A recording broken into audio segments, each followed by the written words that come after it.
Hello everyone and welcome back to the Calf of Man, a remote island and bird observatory in the Irish Sea where I live and work as one of the 4 wardens. Autumn is already here without summer even arriving. Autumn migration is in full swing and we have been welcoming species like this willow warbler travelling from their breeding grounds and making their long journey to Africa where they overwinter. Overall though, due to the poor weather we have had this year, movements have been very slow and we have not had much passing through at all. Recently we have seen good numbers of raptors, like this male juvenile sparrowhawk, one of our smallest birds of prey, but we've also had hen harrier, up to 5 kestrels and plenty of buzzards, and here they are enjoying the thermals. I have been finding enjoyment in the small things. We make the most of the weather, and a simple task like hanging the washing out is very peaceful and therapeutic. Every opportunity I can, I make my way down to the water for a swim.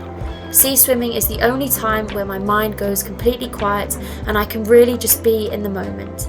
It completely refreshes and resets me, and it is one of my favourite things to do on the island. Our allotment is providing us with an abundance of lettuce, beetroot and turnips, a new ingredient for me, so we have been experimenting with turnip recipes. Both our vegetables and us have been suffering though from the recent strong gale force winds and rain. We have been shrouded in fog and mist, which is very atmospheric but not very pleasant to work in. Each season on the Calf brings a new colour to the landscape, and now the heather is in bloom, carpeting the island in dark purples. Today we are having a smashing time!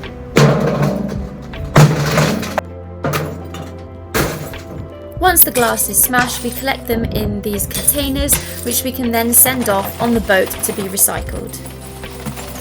Another job for the estate team is fixed point photography. It's basically going to points around the island and taking photographs. And the reason why we're doing this is to monitor bracken. So the growth of bracken and the spread of bracken, because as you can see behind me here, it is quite extensive on the island. Now we do this 3 times a year, so once in April at the beginning of the season, once in July, so now when it's sort of in its peak growth, and then once towards the end of the season.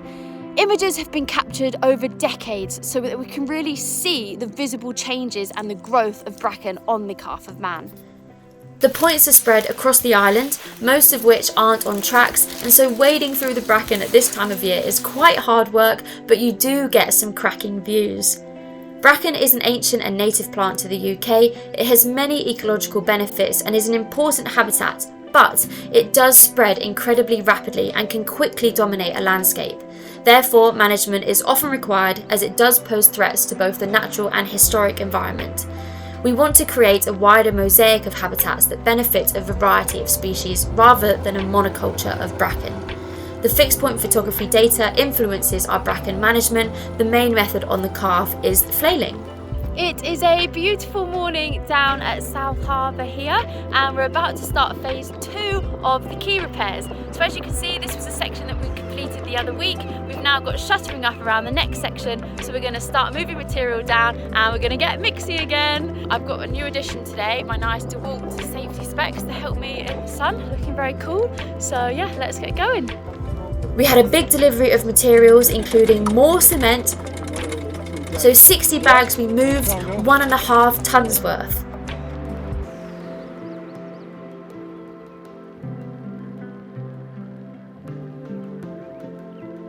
I am forever grateful for Mike's reversing skills, and I'm also determined to be able to reverse down the slip before the end of the season. Work in progress.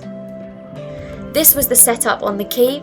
We then loaded the barrow and bags with aggregate and transported it down to the mixers.